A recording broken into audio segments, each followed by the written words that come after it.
Hello guys, welcome to Devbhoomi with जीत।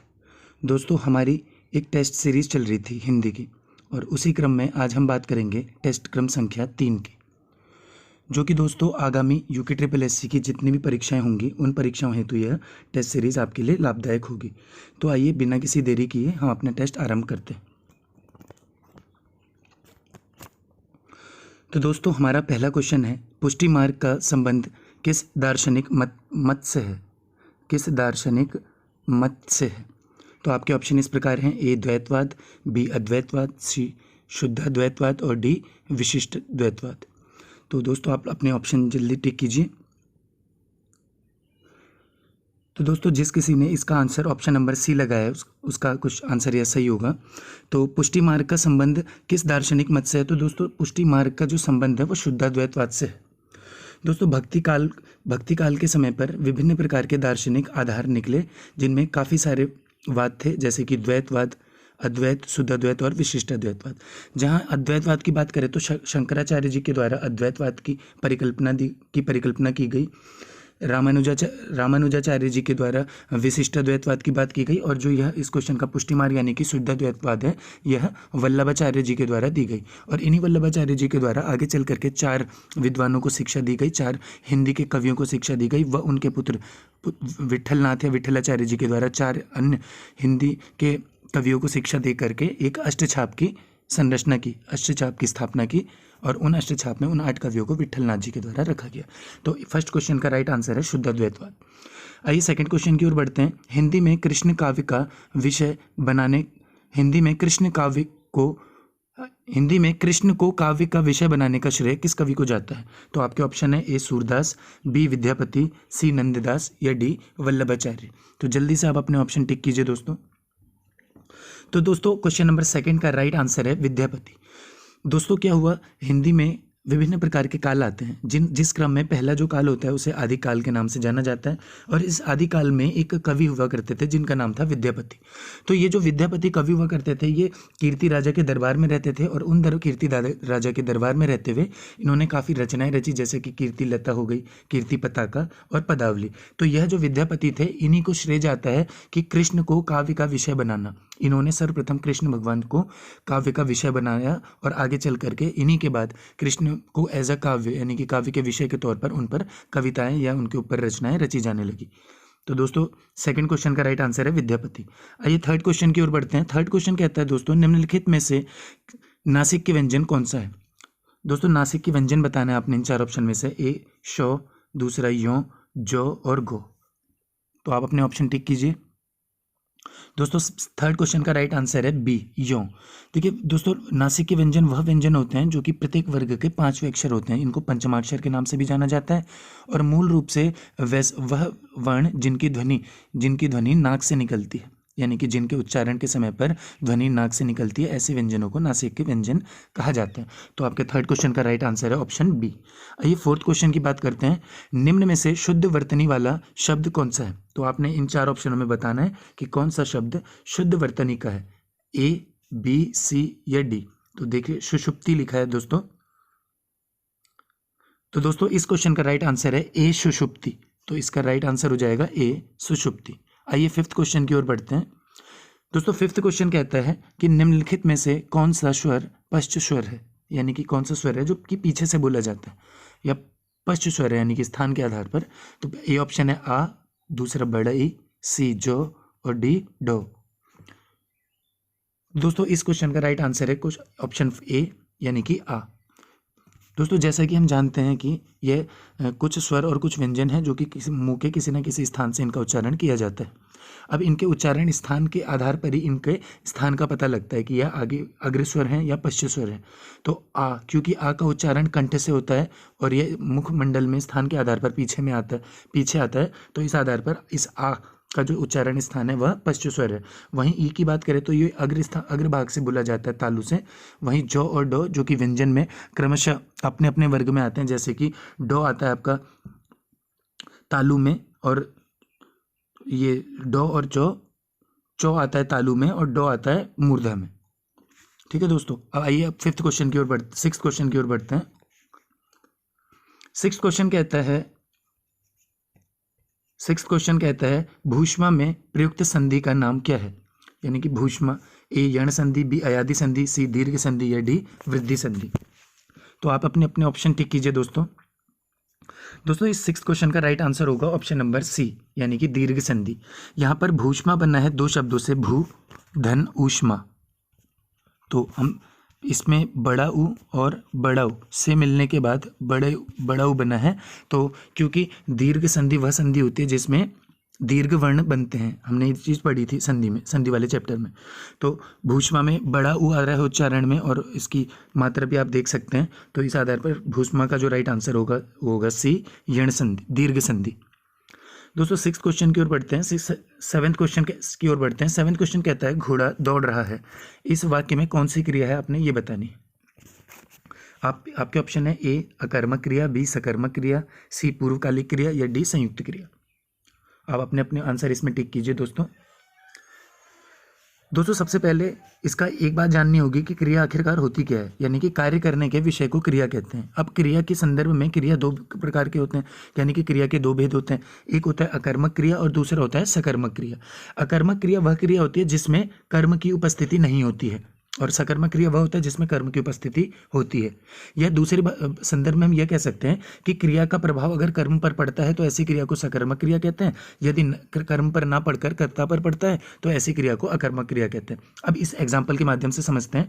इस question में कहता है घोड़ा दौड़ रहा है, यानी कि यहाँ पर देखिए घोड़ा हो गया कर्ता और दौड़ हो गया कर्म, और रहा हो गई क्रिया, और है हो गई आपकी सहायक क्रिया, हेल्पिंग वर्ब। तो इसमें दौड़ रहा है यानी कि कर्म के संदर्भ में ना बता करके घोड़े के संदर्भ में बताया जा रहा है कि क्रिया करने वाला व्यक्ति कौन है, वह घोड़ा है, और घोड़ा यहाँ पर कर्ता हो जाएगा, यानी कि इस स्थान पर कर्म का लोप हो रहा है, यानी कि क्रिया जो की जा रही है वह कर्ता के द्वारा की जा रही है, ना कि कर्म के द्वारा। तो इस के अनुसार इस क्वेश्चन का, यानी कि घोड़ा दौड़ रहा है, इस वाक्य में कौन सी क्रिया होगी, अकर्मक क्रिया, और आपका ए ऑप्शन इसका राइट आंसर हो जाएगा। एट्थ क्वेश्चन की ओर बढ़ते हैं दोस्तों। एट्थ क्वेश्चन कहता है निम्नलिखित में से कृतवाच्य चिन्हित कीजिए। आपने बताना है कि इन चार ऑप्शन में से कौन सा वाक्य कृतवाच्य को संबोधित करता है। ए ऑप्शन कहता है पुस्तक अलमारी में रखी जाती है, बी रावण ने सीता को मारा का हरण किया, सी छात्रों द्वारा कुर्सी तोड़ डाली गई, या डी ऑप्शन दरवाजे पर ताला लगा दिया जाए। ठीक है दोस्तों, आप अपने आंसर इसमें टिक कीजिए। तो दोस्तों एट्थ क्वेश्चन का जो राइट आंसर है वह है आंसर बी, रावण ने सीता का हरण किया। दोस्तों एक बार समझते हैं कि आखिरकार ये कृतवाच्य होता क्या है। इसके लिए सबसे पहले हमने वाच्य को जानना होगा। देखो दोस्तों, एक होता है वाक्य यानी कि सेंटेंस, दूसरा होता है वाच्य यानी कि बोलने का विषय, यानी कि जो भी चीज़ हम लोग बोलते हैं, जो भी हमारे बोलने का विषय होता है वह वाच्य होता है। अब मूल रूप से वाच्य दो प्रकार के होते हैं, दो वर्गों में रखा जाता है वाच्य को। एक होता है कृतवाच्य, एक होता है अकृतवाच्य। कृतवाच्य वह वाच्य होते हैं जिसका जो केंद्र होता है, यानी कि बोलने के विषय में जो केंद्र पर रखा जाएगा वह कर्ता होगा। यदि कर्ता बोलने के विषय का केंद्र है तो उसको कृतवाच्य कहते हैं। और अकृतवाच्य दो प्रकार के होते हैं, एक होता है कर्मवाच्य और दूसरा होता है भाववाच्य। इसी तरीके से यदि बोलने का विषय, यानी कि बोलने का जो विषय है, उस बोलने के विषय में केंद्र में कर्म है तो वहाँ पर कर्मवाच्य, यदि किसी व्यक्ति के मन के भाव हैं तो वह हो जाएगा भाववाच्य। तो इस एग्जाम्पल में, इस क्वेश्चन में यह बोला गया है रावण ने सीता का हरण किया, यानी कि यह कृतवाच्य है कर्मवाच्य, यानी कि कर्ता हो गया रावण, कर्म हो गई सीता, और हरण किया हो गई क्रिया आपकी। तो यानी कि रावण ने सीता का, यानी कि कर्ता ने कर्म का, ठीक है, तो रावण ने सीता का हरण किया है, इस वाक्य में यह वाक्य कृतवाच्य हो जाएगा। ठीक है दोस्तों, आइए अगले क्वेश्चन की ओर बढ़ते हैं दोस्तों। नाइन्थ क्वेश्चन कहता है निम्न में से सकर्मक क्रिया का उदाहरण चुनिए। तो दोस्तों इस नाइन्थ क्वेश्चन में हमने सकर्मक क्रिया का उदाहरण बताना है। आपके ऑप्शन इस प्रकार हैं, ए गीता हंस रही है, बी पक्षी उड़ रहे हैं, सी गगन आम खाता है, या डी रमेश देर तक सोता है। तो आप अपने अपने आंसर जल्दी टिक कीजिए दोस्तों।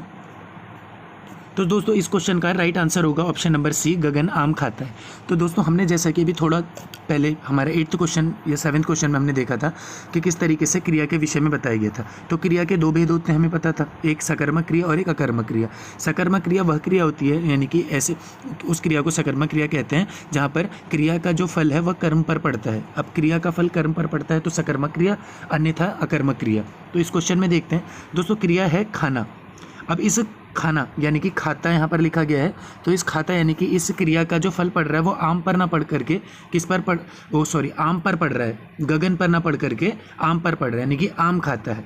कौन खाता है? गगन आम खाता है, यानी कि यहाँ पर किस पर फल पड़ रहा है? कर्म पर प्रभाव पड़ रहा है, यानी कि आम जो है कर्म, यहाँ पर इस क्रिया का फल, खाने का फल आम पर पड़ रहा है, ना कि गगन पर पड़ रहा है। गगन नहीं खाता है, आम खाता है। ठीक है दोस्तों, तो गगन पर ना फल पड़ करके यहाँ पर आम पर अगर प्रभाव पड़ रहा है तो इस ऐसे वाले के इस केस में आपका सकर्मक क्रिया का जो राइट आंसर हो जाएगा वो ऑप्शन नंबर सी हो जाएगा।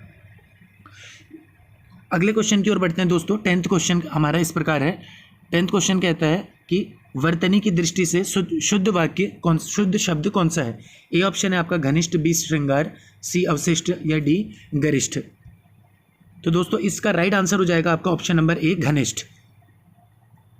11th क्वेश्चन की ओर बढ़ते हैं दोस्तों। संज्ञा से निर्मित विशेषण नहीं है। दोस्तों इस 11th क्वेश्चन में आपने बताना है कि निम्न में से कौन सा शब्द है जो कि विशेषण है तो विशेषण, लेकिन संज्ञा शब्द से निर्मित नहीं है। आपके ऑप्शन इस प्रकार हैं, ए भागना, बी नागरिक, सी नैतिक या डी शारीरिक।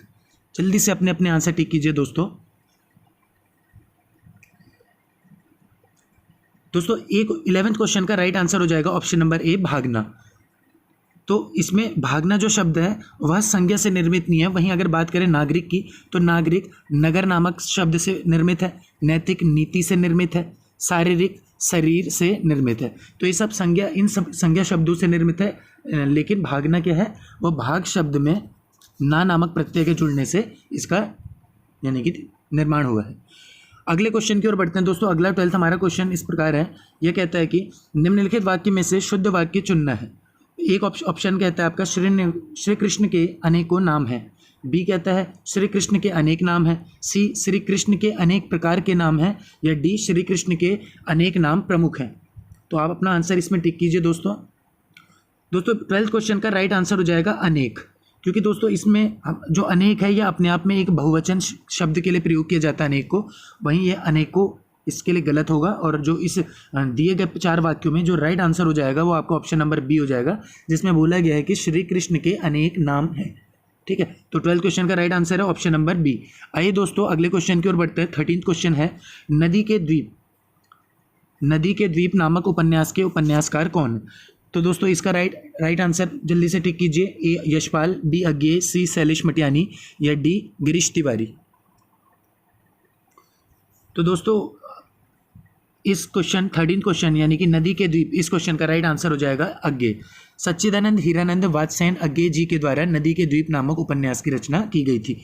दोस्तों अगले क्वेश्चन की ओर बढ़ते हैं। क्वेश्चन नंबर 14 कहता है, हनुमान की पूंछ में लगन न पाई आगी, सारी लंका जल गई, गए निशाचरी भागी। उपरोक्त में कौन सा अलंकार है? तो आपके ऑप्शन है, ए अतिशोक्ति, बी उपमा, सी उपमेय उपमा या डी यमक। तो आप अपने आंसर टिक कीजिए दोस्तों इस क्वेश्चन का राइट आंसर हो जाएगा आपका अतिशोक्ति अलंकार। देखिए दोस्तों जब अलंकार की हमारी वीडियो आएगी तो उस अलंकार की वीडियो में हम बताएंगे, लेकिन यहाँ पर अभी थोड़ा जल्दी से एक बार इस अलंकार का मतलब समझ लेते हैं। देखिए दोस्तों अलंकार 2 प्रकार के होते हैं, एक होता है शब्द अलंकार, एक होता है अर्थ अलंकार। शब्द अलंकार वह अलंकार होते हैं जिनमें शब्दों के माध्यम से हमें, उसके अलंकार का मतलब आभूषण होता है मूल रूप से, तो शब्दों के माध्यम से उसमें उसको अलंकृत किया जाए तो ऐसे अलंकारों को शब्द अलंकार कहते हैं। जहाँ शब्द के माध्यम से न करके उसमें निहित अर्थ के माध्यम से उसकी वेशभूषा है, उसका आभूषण बढ़ाया जाए या उसकी गरिमा बढ़ाई जाए तो ऐसे अलंकारों को अर्थ अलंकार कहते हैं। और यह जो अतिशयोक्ति अलंकार है यह अर्थ अलंकार का एक प्रकार है। इसमें बोला गया है कि हनुमान की पूंछ में अभी आग लग भी नहीं पाई थी कि सारी लंका भी जल गई और निशाचर भी भाग गए। इस कारण यहाँ पर इस तरीके से लगता है कि ऐसी बात बोली गई है जो कि होना संभव ही नहीं है, तो इस केस में यह अतिशयोक्ति अलंकार हो जाएगी, यानी कि बड़ा चढ़ा करके बात बोली गई है। अगले क्वेश्चन की ओर बढ़ते हैं दोस्तों। अगला क्वेश्चन है हमारा 15th क्वेश्चन, निम्नलिखित में से समस्त पद की रचना सही नहीं है। यानी कि आपने बताना है कि इन 4 उपरोक्त दिए गए वाक्यों में से कौन से वाले पद की, समस्त पद की रचना जो है वह गलत है। ए ऑप्शन कहता है अकाल से पीड़ित, अकाल पीड़ित, बी जो राजा भी है और ऋषि भी महर्षि, सी जल का प्रवाह, जल प्रवाह, लोग में प्रिय, लोकप्रिय। तो दोस्तों इस क्वेश्चन का राइट आंसर हो जाएगा ऑप्शन नंबर बी, जो राजा भी है और ऋषि भी है उसे महर्षि ना कह करके राजर्षि कहते हैं। जो राजा भी है और ऋषि भी है वह क्या हो जाएगा दोस्तों, राजऋषि। तो 15th क्वेश्चन का राइट आंसर हो जाएगा आपका ऑप्शन नंबर बी। 16 क्वेश्चन की ओर बढ़ते हैं दोस्तों। 16 क्वेश्चन कहता है कि दिव्य प्रबंधन किसके पदों का संकलन है? तो आपके ऑप्शन है ए नयनार संतों के या नयनार भक्त, बी रामानंद, सी अलवार या डी रामानुजाचार्य। तो दोस्तों आप अपने अपने आंसर जल्दी से टिक कीजिए। ठीक है दोस्तों, तो 16 क्वेश्चन का राइट आंसर हो जाएगा अलवार भक्त। तो दिव्य प्रबंधन नामक ग्रंथों जो ये पद है, इन पदों का संकलन अलवार संतों ने किया है। मूल रूप से दोस्तों जो अलवार संत हैं ये वैष्णव धर्म के अनुयायी होते हैं, यानी कि 9वीं 10वीं शताब्दी के समय पर हमने दक्षिण भारत में देखा था कि वैष्णव अलवार भक्तों की उत्पत्ति हुई थी और इन्हीं अलवार संतों ने इन्हीं अलवार भक्तों के द्वारा एक अपने पदों को दिव्य प्रबंधन नाम दिया था। तो आपके 16 क्वेश्चन का राइट आंसर हो जाएगा ऑप्शन सी अलवार संत। 17 क्वेश्चन की ओर बढ़ते हैं दोस्तों। 17 क्वेश्चन आपका कहता है इनमें से कार्यालय पत्रों के उदाहरण हैं, यानी कि आपने बताना है दिए गए 4 ऑप्शनों में कौन सा ऑप्शन कार्यालय पत्र का उदाहरण है, यानी कि कार्यालय पत्रों का उदाहरण है। ए तार पत्र, बी पूछताछ पत्र, सी एजेंसी पत्र या डी आदेश पत्र। तो आप अपने आंसर टिक कीजिए दोस्तों। ठीक है दोस्तों, इस क्वेश्चन का राइट आंसर हो जाएगा आपका ऑप्शन नंबर ए तार पत्र। दोस्तों पत्र के बारे में आप सभी को पता होगा, लेकिन थोड़ा जान लीजिए कि पत्र 2 के विभिन्न प्रकार होते हैं। अगर नॉर्मल कंडीशन में देखें तो पत्र के 2 प्रकार होते हैं, एक होते हैं आपके ऑफिशियल लेटर और अनऑफिशियल। ऑफिशियल यानी कि आपके कार्यालयी पत्र और दूसरा अनऑफिशियल लेटर यानी कि आपके निजी पत्र। अगर इसको हम हमारे पत्राचारों के संबंध में देखेंगे तो 3 तरीके के पत्र हमें देखने को मिलते हैं। एक होता है व्यक्तिगत पत्र होता है, और दूसरा होता है व्यावसायिक पत्र, और तीसरा होता है सरकारी पत्र। और इन्हीं सरकारी पत्रों को दोस्तों कार्यालयी पत्रों के नाम से भी जानते हैं। जो व्यक्तिगत पत्र होता है दोस्तों ये अपने निजी सगे संबंधियों को भेजा जाता है, जैसे कि माता पिता, भाई बहन या मित्रों को भेजा जाने वाला पत्र हो गया व्यक्तिगत पत्र। दूसरा होता है व्यावसायिक पत्र। ये व्यावसायिक पत्र होता है आपका ऑफिशियल लेटर। इन ऑफिशियल लेटरों में जैसे कि आपने कुछ जानकारी लेनी है, जैसे कि पूछताछ पत्र हो गया या एजेंसी पत्र हो गया, या आपने किसी प्रकार का कोई आदेश देना है, तो ये आदेश देने वाले पत्र, इस तरीके के पत्र आपके व्यावसायिक पत्र के अंतर्गत आते हैं। और जो कि यहाँ पर पूछा गया है कि कार्यालयी पत्र, और इन्हीं कार्यालयी पत्रों को दोस्तों सरकारी यानी कि ऑफिशियल लेटर भी बोला जाता है। तो इन पत्रों में विभिन्न प्रकार के पत्र आते हैं, जिनमें से तार पत्र भी एक उसका सही उदाहरण है कार्यालयी पत्रों का।